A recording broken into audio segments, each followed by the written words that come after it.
Hi, everyone, and welcome to this webinar. I'm Partha. I'm the CEO and co-founder of Vantage Circle. We are an employee engagement platform. We work with HR of different sizes of companies, trying to solve some of the problems, around rewards and recognition, around employee engagement space. Now, so much has changed in the last 1 year, and so much is changing, and at such a rapid pace, the way it is happening. The kind of questions, the kind of ask which HR is asking us or wanting from us, it has changed a lot there. But while each of these requirements or the challenges are different and unique, we see a very common thread in some of these challenges which they're facing. And in that context is where we planned for this webinar series, where we brought in some of the best speakers, thought leaders, influencers to share their thoughts and how to tackle those challenges and how they feel about those challenges. So we have this webinar series running from 9th of November till the 7th of December. It's about 9 big speakers who are talking around these topics. And today's topic is around managing conflict there. And it's the good fight. How do you manage conflict? Now, that was always a challenge. It's not like a COVID-related challenge, but I think now it's becoming more challenging with the remote working, And who better to talk about this than Liane Davey? So welcome, Liane. Thanks, Partha. It's great to be here. Welcome. So Liane is a New York Times bestselling author of 3 books, including The Good Fight, Use Productive Conflict to Get Your Team and Your Organization Back on Track. And that's what we'll be talking a lot about today. And the second book, Your First, Inspire Your Team to Grow Up, Get Along, and Get Stuff Done. So known as the water cooler psychologist, I would like to know the secret behind that. Okay. But she's a regular contributor to Harvard Business Review, and she's regularly called on by media outlets for her experience on leadership, team effectiveness, and productivity. She's the co-founder of 3 Co's. She advises companies such as Amazon, TD Bank, Walmart, UNICEF, 3M, and Sony. Yeah, that's a pretty impressive list. And by the way, she's also a PhD in organizational psychology. So before I hand it over to Liane, just a little bit of the hygiene factors. We will have this presentation for about half an hour and followed by a Q&A. But please keep your questions coming in. In between, we will sort that out and we'll discuss those questions. And this will be recorded. This session will be recorded and shared with you post the event along with your SHRM credits there. Right? So, Liane, welcome once again, and then please take it over. Thanks, Partha. Let me start with the answer to your question about what does this water cooler psychologist. It comes from a long time ago when people used to introduce me as having a PhD in psychology. Everyone would, make all those faces and say, "Oh, do I need to lie on the couch and tell you about my mother?" And I always said, no, I'm not a couch psychologist, not a clinical psychologist. I'm a water cooler psychologist. So that's my way of saying that an organizational psychologist is a whole different thing. Don't worry. Not that kind of psychologist. So that makes sense now. Yep. That's why. Okay, let's dive in because we've got a half an hour to have some really juicy ideas about productive conflict. And then we get to have a fun conversation about it. So here we go. So what I'm going to share with you today is what I call the conflict coaching ladder. So if you think about how often your team, your organization, or even you yourself are not very good at conflict. And I'm going to say being good at conflict, there are 2 different problems I see at 2 different ends of the spectrum. On the one end of the spectrum, there are people who really dislike conflict.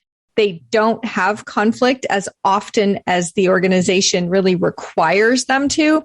And that conflict avoidant personality or a conflict avoidant culture is very common. So we're going to talk about if that's you or your team or your organization, how do you move through these steps to create a productive conflict culture. On the other end of the spectrum are people who are very comfortable with conflict, but perhaps have conflict in a way that's hurtful, that leaves collateral damage, that destroys relationships or hurts productivity. So in that case, we need to do the same thing. We need to move through the steps of understanding what a good fight actually looks like. So either situation you're in, I think there's going to be tips here for how to move yourself, your team, and your organization forward to a productive conflict culture. So we're going to start with the first step, which is to understand your conflict obligations. Then we'll talk about how to unpack your conflict baggage that we all carry around, to practice effective listening, which neutralizes most conflicts, to master how to have conflict as allies rather than adversaries, to work through some of the challenging parts of conflict, which is, emotions and resistance and all that stuff. And then finally, to get aligned on action. So those are the 6 steps we're going to go through, but I'm going to give you lots of color around each of those. Let's start with making the case for conflict, because most people, when I say, that what I do for a living is help people have more conflict, most people think that that's, why would anyone want to do that job? And why does the world need more conflict? Don't we already have enough? So let's start with the case for conflict. I start with the definition of conflict because I think for many of us, we have an idea in our heads of conflict being hurtful, being angry, being negative, being something that's going to destroy relationships. And that's our own baggage around conflict. This is the dictionary definition of conflict, and you'll see it's nothing nearly as problematic. Conflict is simply the struggle between incompatible or opposing needs, wishes, and demands. Well, depending on what time zone you're in, you've probably had anywhere from 5 to 100 conflicts already today on an average day in an organization, because we have too few resources trying to do too many things for so many different stakeholders that we have incompatible and opposing needs, wishes, and demands all day, every day. So organizations actually require conflict. We have to figure out, even in light of opposing and incompatible needs, we need to figure out the best way forward. So our organizations are counting on us to have conflict and have it productively all the time. So in terms of some examples of what productive conflict can look like, let me just give you a couple of examples. So making a trade-off between 2 priorities. That's a productive conflict, a healthy conflict. Looking at someone's plan, and that person is feeling so good about their plan, feeling like it's all done. And you go, oh, actually, I think I need to raise an issue of something that's wrong with the plan. Well, that's a conflict, but it's a really important one. And of course, one of the ones that we can all relate most easily to is I need to give that person some feedback, and they're not going to want to hear it, but I know it's important and valuable. So just a few examples of some of the things that we do that are great examples of conflict and really important. So the really important thing we need to do, and I've just clicked and it's lagging on. So I'm going to click again. It's probably going to run. Yep. I knew it was going to do that.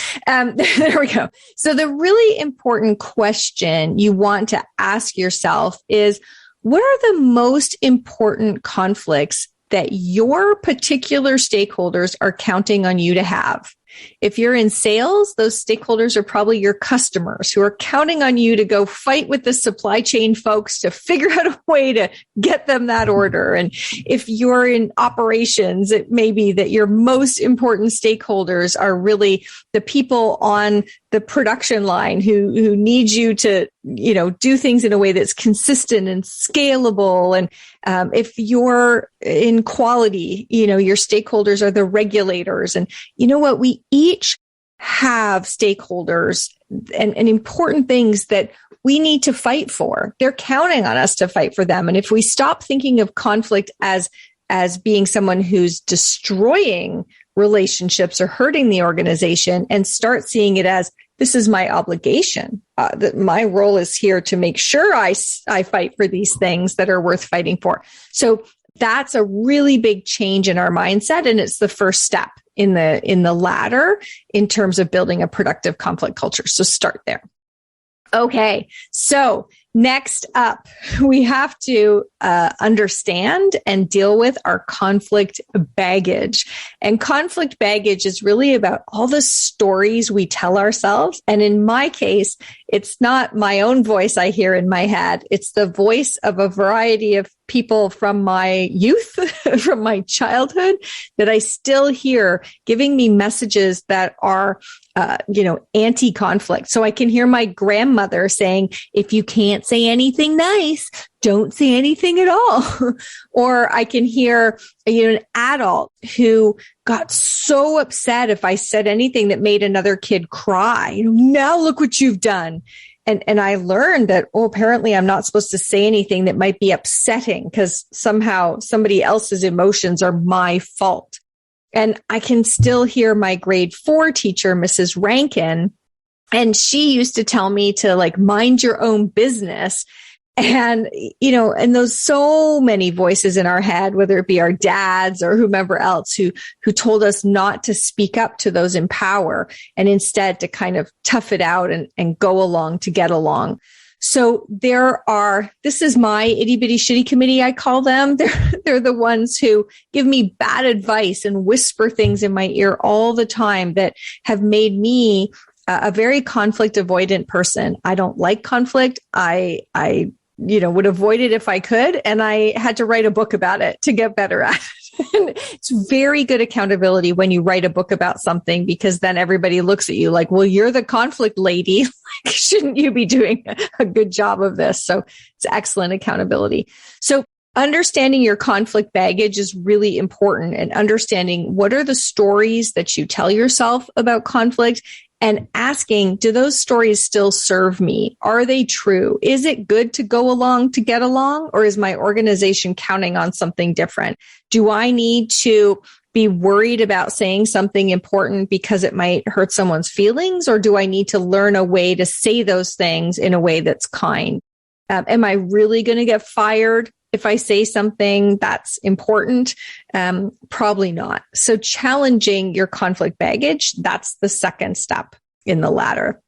So here's where we get to. If you put the first two things together, you get organizations require conflict and humans run from conflict. The result is what I call conflict debt, where we just create this long list, just like our credit card bills, or this long list of things that we just couldn't face, and we couldn't stand the thought of having to pay for those things with hard conversations. So instead, we just kind of ignore them. And like with a credit card, the interest piles up and the issue gets worse and worse and worse. So this is a huge issue, and we need to start to dig out. And the conflict code is, how do we dig out of conflict?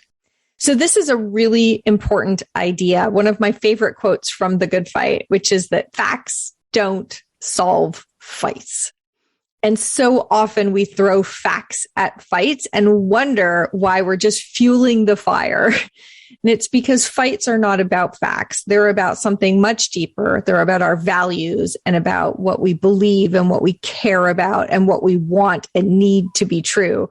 And so when somebody, throws facts at that, it doesn't change how we feel. So it's really important that we develop the skills that help us get underneath the facts and get to emotions and values. That's where we're actually going to solve fights, or hopefully avoid fights in the first place. And that's where we get to the next rung in the ladder, which is that we can neutralize so many conflicts, not even have a conflict, if we did a better job of listening, and listening not to the facts people are telling us, but to what they're exposing and what they're subtly telling us about what matters to them.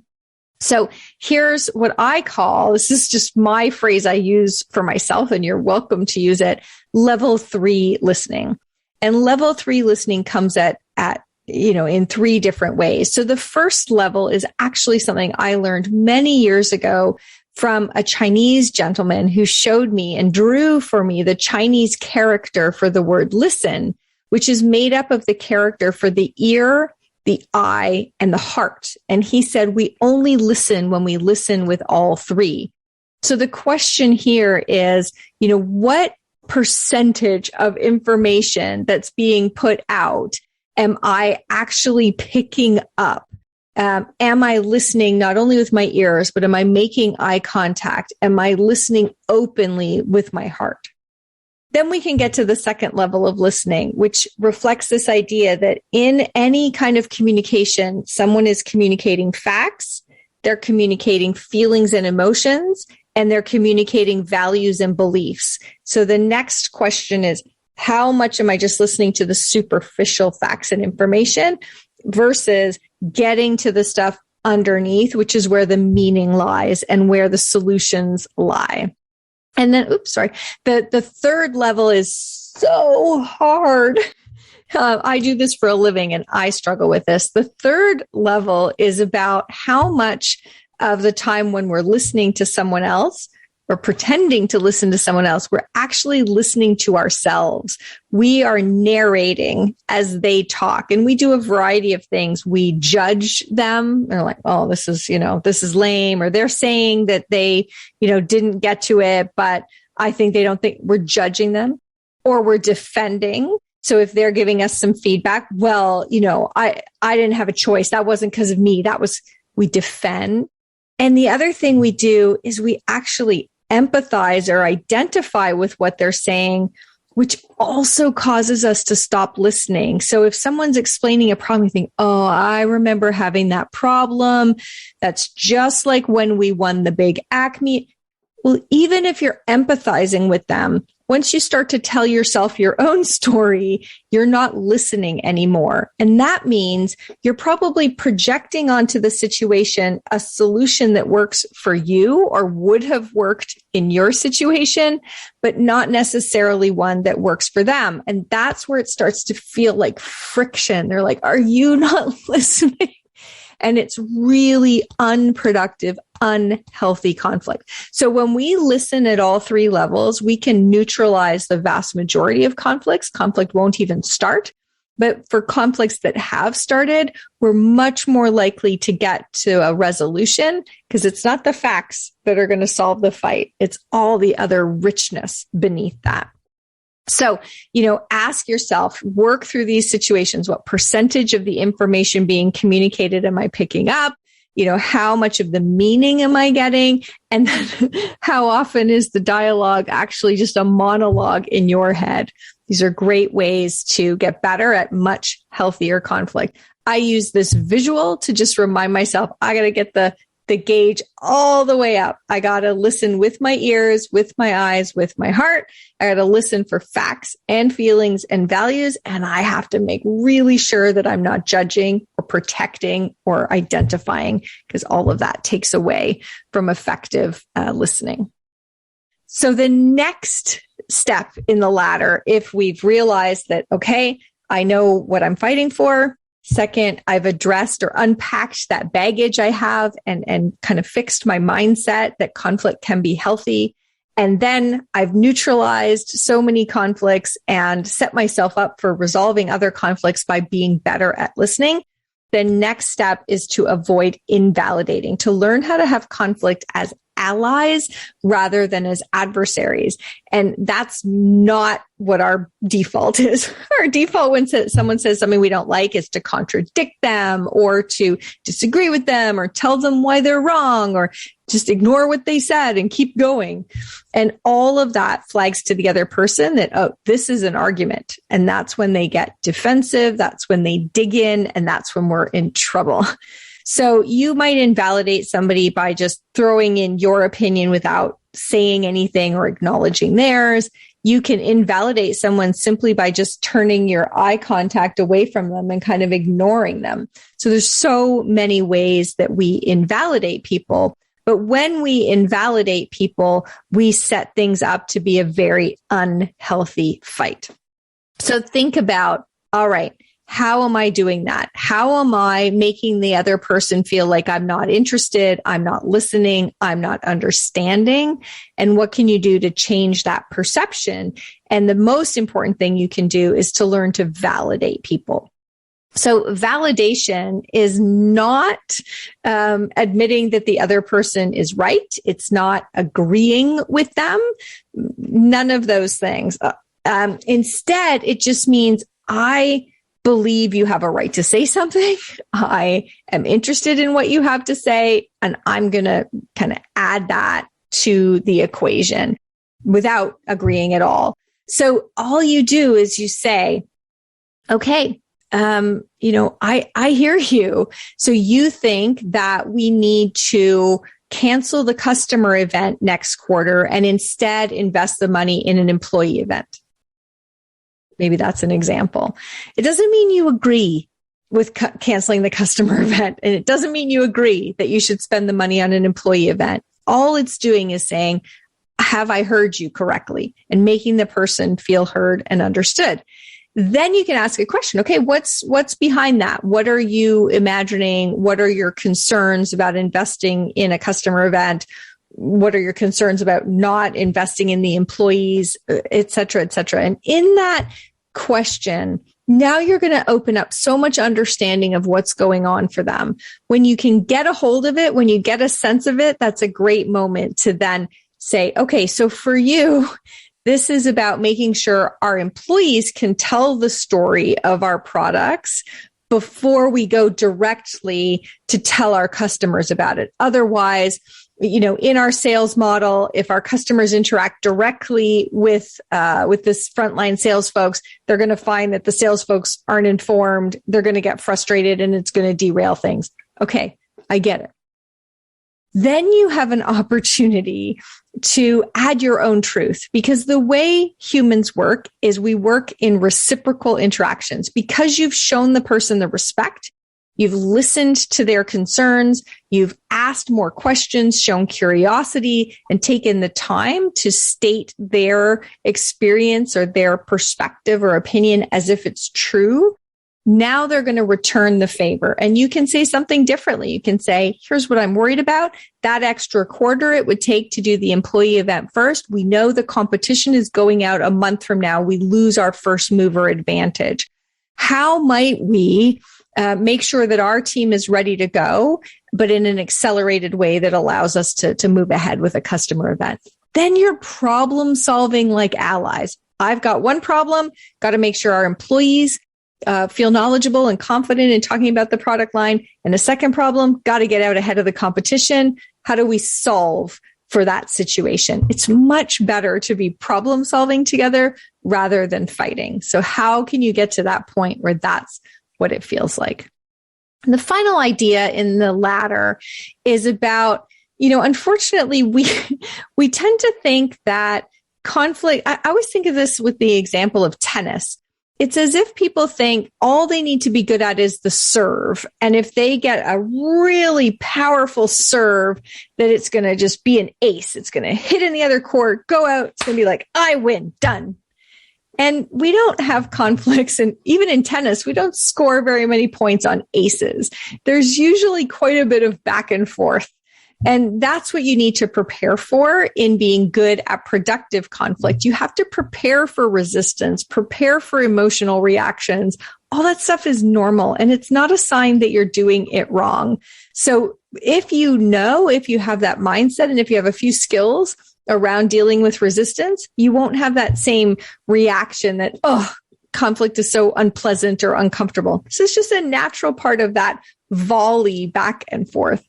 So, how do you do it? Well, you use exactly the same strategies that I was just talking about. Instead of trying to dismiss someone's resistance or go right through it, just validate them. Okay, so for you, your concern is that we haven't got technology on board. And if we don't have technology on board, we won't be able to move forward. Okay, that makes sense. Let's talk a little bit more about that. So instead of saying, that's ridiculous. If we say this needs to happen, technology is just going to have to get on side. That's so dismissive. And people in that situation will do one of two things. They'll either dig in and they'll get more assertive, or they'll go underground. They'll become passive aggressive and they'll go complain to somebody who they think is willing to hear their concern. Both of those are bad and not what we're looking for. So validate them. And if it happens again, there are a few little magic phrases I like to help someone keep moving. So if they're resisting an idea and they're like, but this, and I don't like this, and I don't like this, you can simply say, what would you need? Because it's interesting. People are good at complaining about a proposed solution. They're like, I don't like this because of this and this and this. But they're not very good at saying, this is what I need it to solve for. So you can just ask that little question to help them along. You can ask another question, which is just something, if they're constantly, but in, 2007, we did that and it didn't work. And they're constantly talking about the past. You can just say, okay, where do we go from here? That helps just orient them more toward the future. Or if they're giving you the but this and but that, and then you can just say, okay, what do we still need to solve for? These are just little techniques to validate the person. I hear you about this concern. What do you need? What do you think we'd have to solve for to move beyond it? So you've got these ways of effectively addressing the resistance instead of letting it get you upset and riled up and into an even less productive situation. The other half of that equation is that resistance might also be emotional. So when we fear somebody else being sad, crying, yelling, pounding the table, when we fear an emotional reaction, we back down from situations that we can't afford to back down from. Remember, we talked about there are some things that are worth fighting for. And if you back away from a situation where your stakeholders are counting on you, that's a big problem. So we don't want to back down just because we see an emotional reaction. We want to just remember that emotions are just another data set. There's the factual data set, there's an emotional data set, and there's a motivational data set like values and beliefs. They're all just information. One isn't better or worse, truer or more, genuine than the others. They're all useful. And if you're trying to have productive conflict, the more you can tap into them, the better. I think of people showing emotions at the office, just like I think of people who experience pain. Pain is helpful because it helps us know there's an injury. If someone is getting really emotional on your team at work or a customer or anyone else, the odds are that there's some injury being done, and it's a great time to stop and try and figure out what is that injury. I do that by just saying, this is important. What do I need to understand?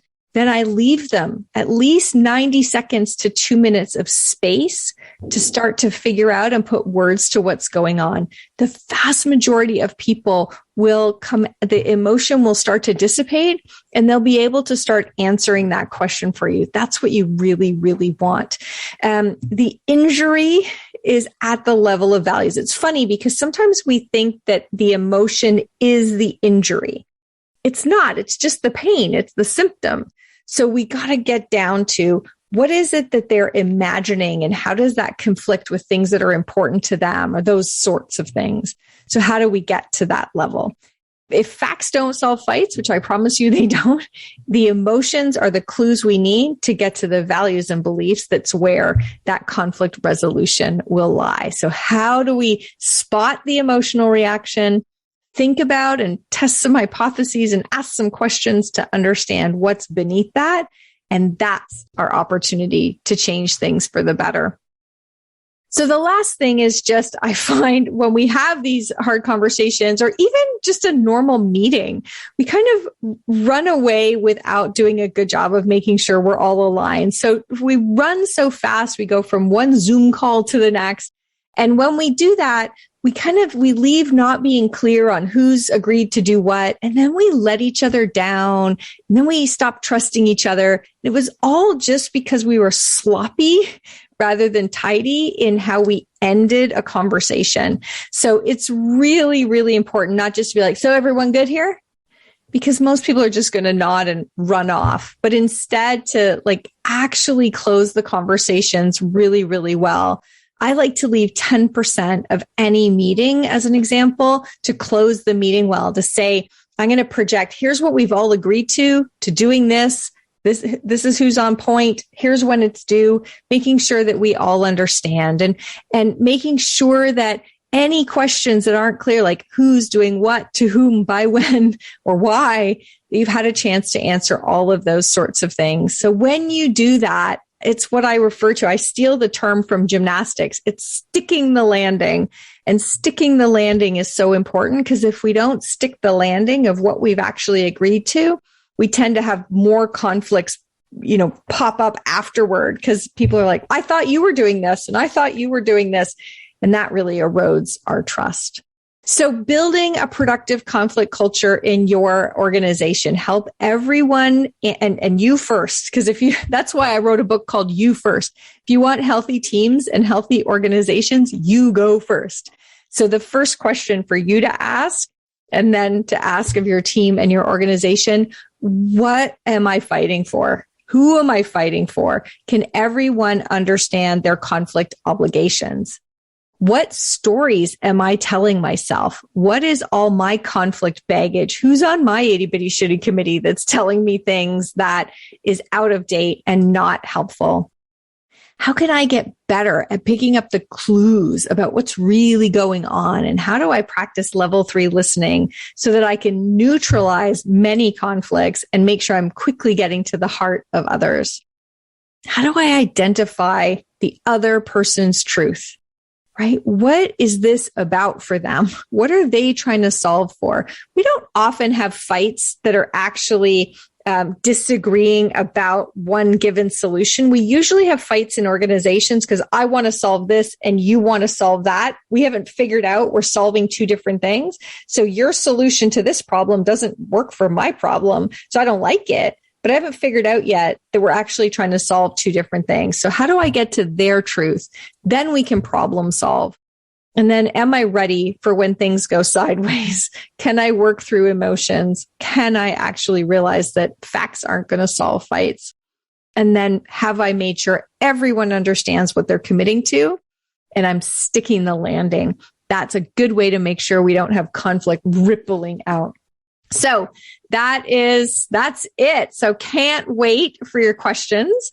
And if there are some questions that Partha and I don't get to, please connect with me on LinkedIn anytime. I'm in the midst of a fun series of looking at some of the hard things we have to say no to at the moment. So that's the timer for 30 minutes. Look at that. How perfect was that? So please, if we don't answer any of your questions, feel free to reach out. So I am now looking forward to all the hard questions. Partha, I'm sure you have many hard questions. No, I have. So it's an amazing session, Liane. And I think while I looked at this from employment or from a work point of view, I was just correlating everything to my personal life, Okay. I should show you. I should show everybody on the call. So when I wrote the book, I got through 9 chapters of writing 9 chapters about healthy conflict at work. And then I couldn't resist writing this chapter. Can you see this? It's called Try This at Home.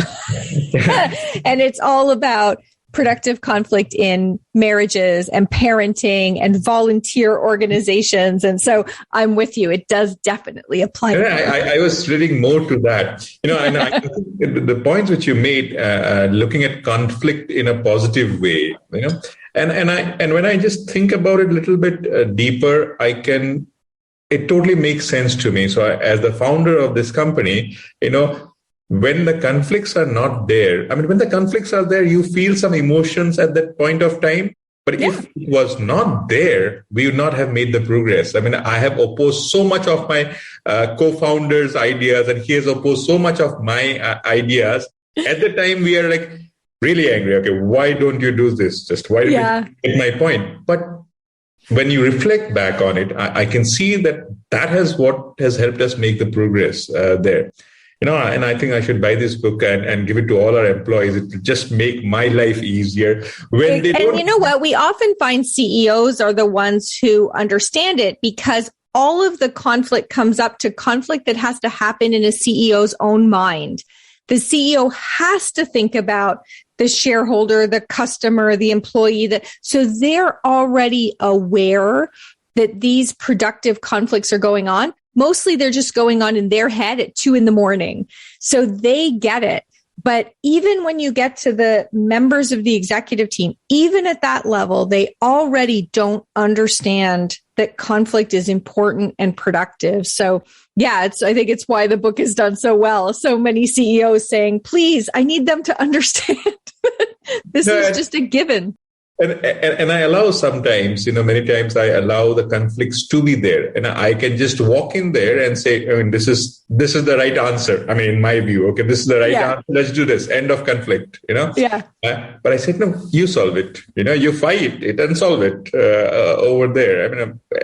That's something which I continuously, see that. And I think, as you rightly said, and there are some things I was just correlating. By the way, please put in your questions. Would be happy to answer those while we continue this conversation.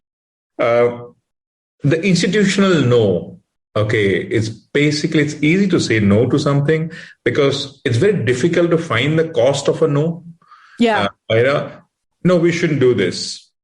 Now, there's almost no risk in saying that. Okay, if you say no, we shouldn't do it, and that's where a lot of conflicts happen. We saw that, okay, we want to do this something. The others say that, hey, we give you 3 of the facts, which you talked about facts, right? 3 of the facts, why it will not work there. But if we can listen to the other person, why exactly are they really opposing it? What are their fears about that? I think it's important to understand those parts of it. It just gets, many of these things, as I said, like saying no is very easy to these conflicts. There. I would say one of the things that we get wrong in cross-functional conversations is we often go to somebody else proposing the solution, and then it's easy for them to be like, nope, that's not a good solution. No, we're not doing that. What's more constructive is to go with what you need to solve for. And it's interesting because a lot of us have been told, like, don't come to me with the problem, come with a solution. That's terrible advice when you're working cross-functionally. So that's great advice when you're going to your boss, right? Come with a solution. But when you're going cross-functionally, when we come with a proposed solution that kind of oversteps our authority and is kind of imposing a solution on somebody else, it's very easy for them to say no. So instead of doing that, go with, if we go back to the silly example I was giving about, the employees being able to represent the product line well. Instead of going and saying, we need to cancel the customer event and put on an employee event, go with saying, here's what I'm really worried about. I'm really worried we're going to launch this to our customers. The customers are going to call their sales rep, and the sales reps are going to be like, how do we solve for that? How do we solve for making sure our sales reps are confident the first time the customer calls them? That's a better dialogue than going in with, I think we need to cancel this customer event and go straight to an employee event. So much more of engaging with your cross-functional peers on what you need to solve for, why you need to solve for it, but then actually making it a dialogue about how you solve for it. So answer the why, answer the what, leave the how open.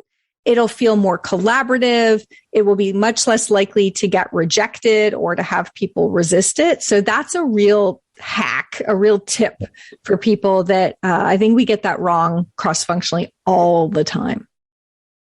So I have a couple of other points, but before that, just answering 2 questions. One is, of course, you'll get the recording at the end of the session. We will share it with you on your email IDs.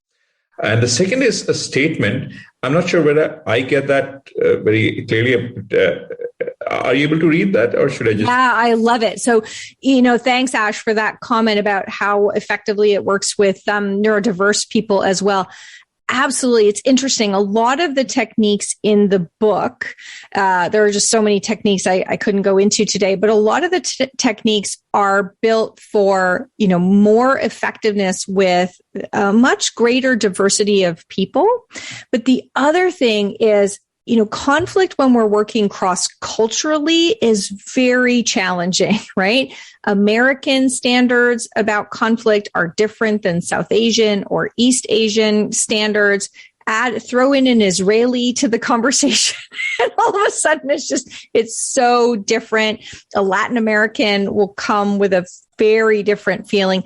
So the techniques in the book are really built to create connections and better dialogue, certainly among people who are neurodiverse, people with very different personalities, introverts, extroverts, but also people who come from cultures where conflict is, very contextualized, not direct, and others where if you don't tell them the issue very clearly and heads on, they don't even hear that there's a problem. So, Ash, I'm so glad that you kind of picked up on that, because it's something I'm most proud of in the book, is trying to give tools and techniques that work for more people across more cultures, because that's how we're working these days. Absolutely. No, that was actually one of my questions, which I wanted, but you've answered that. The cultural nuances which are there, and we can see it, within a team. I mean, how different people have different way how to interpret any conflicts, or even they will never say no. For example, in India, where I'm based, they'll not say no. Yeah. They'll just will not say anything, and they'll like, I'll get back to you or something. But and I read the Dutch are the most direct. I think I read somewhere there. Bring those two people together; it will be an interesting. I did once facilitate a session in Bangkok, where a Dutch person and a Colombian person were sitting beside each other and having very hard conversations. And it was about a half day just to calibrate that when the Colombian person was talking about issues, he just made everything sound like an emergency because he spoke so emotionally and so passionately. And that the Dutch gentleman in this specific case, he was talking about something he was very upset about, but he just said it with so little emotion in such a, direct and monotone tone of voice. Nobody else knew that he was really angry. So we just had to spend quite a lot of time calibrating on. The Colombian was like, "Oh no, I'm good." You're like, "That was you being good?" Because you seemed he's like, "Oh yeah, don't worry about me." So yeah, it's really fascinating how differently we learn to communicate.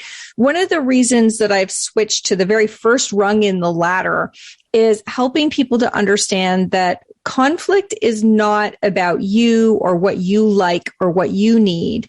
We need to tie our organizational conflict back to our obligations.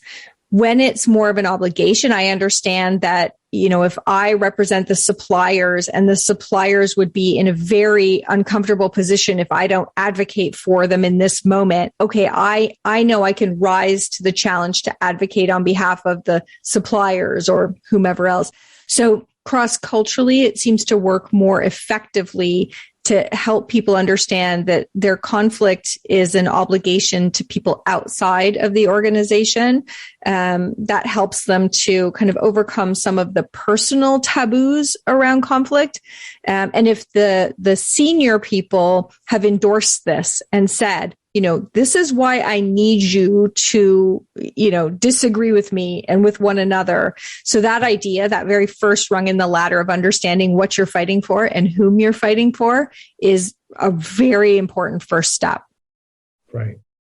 And you talked about listening, at the level 3 listening, which you talked about there. And I'm thinking, and some of these are those body language beyond what is being said. Yeah. That's level 1, right? Like we always think about listening with our ears, but we listen with our eyes, because all of the body language we're getting with our eyes, not with our ears. And some of these nuances which are there, and because of this whole remote working, I mean, what are the kind of challenges which are coming along with this? And maybe from your experience, you have seen that, okay, now conflicts, you need this additional skill to understand the conflicts and manage those conflicts. Anything which has changed? And if you had written your book now, what would be different there? Yeah. So one is our mindset around conflict. So I think many of us were raised to have difficult conversations only face to face. And so that's the first thing that I would say we've had to tackle. When the pandemic started and we were all working from home, it was easy to be like, well, we'll be off for a couple of weeks, so I won't say anything. I'll address it when we're back in the office. Now, 20 months later, if you let something fester for that long, waiting for seeing someone in person, it's going to be a huge issue. So that's the first thing. So realizing we can have conflict productively when we're having it remotely, that's okay. Another thing is taking advantage of all the benefits of remote conflict. So I get to prepare. I can actually have a few notes that I can look at. If I was having conflict in person, you don't want to write notes on your hand and be the person looking at your hand. But when you're having conflict over a Zoom call, it's very easy to make a few notes for yourself with some examples, those sorts of things. So there are some benefits of having conflict remotely. The other thing that I think is really important is that we're getting more and more examples from the research of places where sometimes the body language is getting in the way. So when we are, working on something together and we have the cameras on, a lot of us make faces when we're concentrating that are not the most attractive faces. They can seem threatening. They can seem angry. They can seem whatever, we have those resting faces that are not great. And so what we're learning is that in many circumstances where we're trying to get something accomplished, it's better to turn the cameras off and share the screen, share a work product, share slides, share something that we're all working on, but to get away from people overthinking the body language from these tiny little squares that are hard to read to begin with. The other thing we're learning is that if you're trying to make a stronger empathetic connection with a person, that the phone is actually much better for that. So I think another thing is, we're overusing the video call at this stage of the pandemic. And so if we could reserve it for a few spots, but then shift to some other means that are less likely to create conflict and more likely to create connection, that would be a good thing. These are great inputs, actually, and I didn't think about that. I mean, the notes thing is really, I have these 3 things to talk to my boss today, and then I go, okay, the second point. what was that? So now you see that. But I think, relying more on the video calls, we ourselves in our office have said, video calls are not a requirement. With clients, yes, but internal video calls are not there. But I would say if things are going south with a client, if it's an issue, that may be a great chance to just get on the phone with a client. We know that we're more accurate in picking up issues and where somebody's at when we just have the audio. So if things have gone in a bad direction with a client, I would really encourage get on the phone. You pick up more, you tune in better. So that's brand new research. And somehow I'm just trying to correlate again with that. When I'm right now in front of on a laptop, I'm slightly, sometimes I use my hands, somehow the movement, and I can't use it in front of this video call. I mean, when I'm on a phone call, I'm walking, I'm pacing the room, so that energy. And we know that walking when you're talking can often unlock thoughts. It just makes it easier. So I'm a big fan of that as well. So what we've done is we've kind of settled in at this stage of the pandemic to kind of video calls and emails or texts. And those are, only two of what are dozens of different modes of communication. So we need to move to phone calls for certain things. One of the ones that I've really loved lately is recording a video and sending it. I've had a couple of people do that for me lately.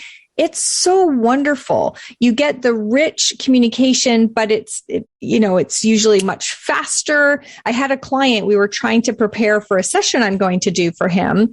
And he sent me a video and he said, I need to get these thoughts across to you. I know you're in meetings all day, so let me just record them. It was a 3.5-minute video. If he tried to set up a call with me during the day, I wasn't available. This allowed him to record it, but it was great because in the video, I could get his frustration about something. I could get so much. So a 3.5-minute video, I could watch it after my meeting, so it didn't interrupt the flow of my day. So things like recording screen capture videos or doing just live videos, so good. Phone calls, screen sharing with audio only. There's so many more communication strategies we need to be opening up now because we've kind of now defaulted to it's either an email or a Zoom call. And those are great for some things, but they're really not great for others. The other thing I should say is that lean communication, so usually written communication, has a much greater likelihood of the negativity bias, which can create a lot of conflict. So when we write something in an email or a text, as the writer, we tend to be edgier. We tend to be less careful about how we say something. So we're already putting in a little bit of gunpowder into our message. And then we know that as people read lean communication, they're likely to put in negativity that wasn't even in there in the first place. So there's a great study cited by Nick Morgan in his book on virtual communication, where he says, if you send a text that says, great job, 60% of people interpret that as sarcasm. And so, that's a much more negative way of taking it than if we were communicating on a video and we're like, great job. People will be like, well, thanks. So another big thing contributing to conflict in this remote world is we are more negative in lean communication in how we write it. We're more negative in how we interpret it.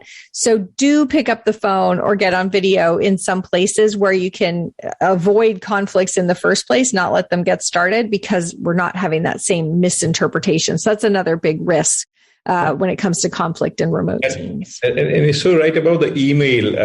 Great job. I've been thinking, why would anyone think it's a negative? But yes, it's sarcasm. And many times actually it is, Great. Yeah. So, it's so important that either record them a 30-second video. I just wanted to take 30 seconds to say what I really loved about your presentation was that you put in 3 examples that were so well tailored to this particular decision.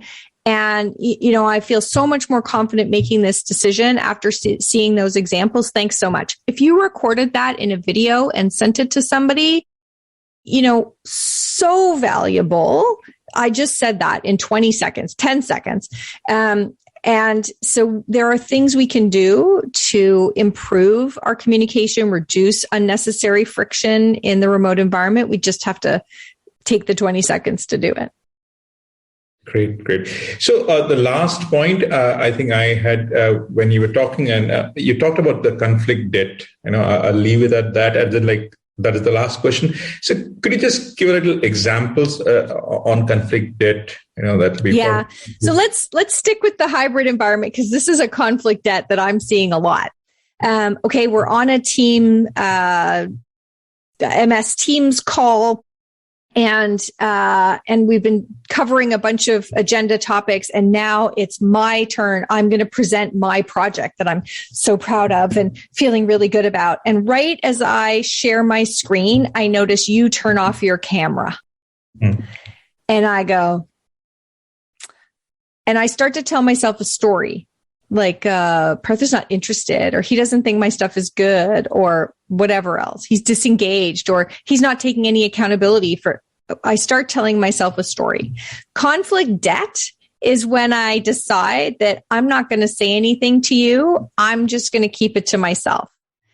And this is just such a silly but super common example I've found over the last 20 months. People make a lot of judgments about camera on, camera off. Yeah. And so conflict debt means next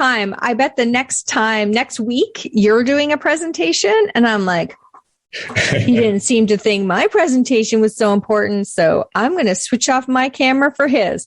And then all of a sudden you're thinking like, oh, instead of just, shooting you a note after saying, hey, can I talk to you for a couple minutes? In the meeting this morning, when you turned off your camera, I'm telling myself all sorts of stories about what that means. And I'd love to talk to you about it. Then when we actually take 2 minutes, you go, oh, my Wi-Fi was deadly because the kids are homeschooling. And I was worried that if I didn't turn off the video, there wouldn't be enough bandwidth to watch your presentation I'm so interested in. Right? So the conflict debt, when we don't address the issue and we carry it, we pay interest and penalties on that debt. And it goes in a bit of a vicious circle. I then interpret your behavior differently and it kind of resentment grows. Instead of just saying, no, I'm not letting myself get into debt on this one. I'm just going to resolve it. I'm going to talk about it. I'm going to see what was really going on. And that was a silly example, but I find it's a very common one. It goes all the way to, organizations that try and have 2 business lines or 3 business lines going, and they starve all 3 because they're not willing to make a tough decision about when it's time to close one of the business units or sell it off or move out. And so every business suffers. You get into that conflict debt. You don't have sufficient resources. You burn people out, all because we didn't stop and say, we need to make a decision on this. So conflict debt can be the tiniest, most personal thing, all the way to these massive strategic decisions that we keep postponing. And either way, big penalties, big interest we pay on maintaining conflict debt. And that's an amazing example. The videos thing, how our biases, how the things are, the judgments which we are making in our minds, it's like Brene Brown talks about, right? We tell ourselves stories, and those stories are usually fiction, but also they can be tragedy. They can lead us to a very bad place. Great, Liane, and this has been an amazing session, and I learned a lot of things there, and I think I'm going to read your book to get to the details about it. But thank you for your time and the amazing examples and the way you laid this entire thing out. I think it has given us a way to look at conflict in a positive way in the work environment, at least, right? So My pleasure. Thank you. And thanks everyone for joining us today.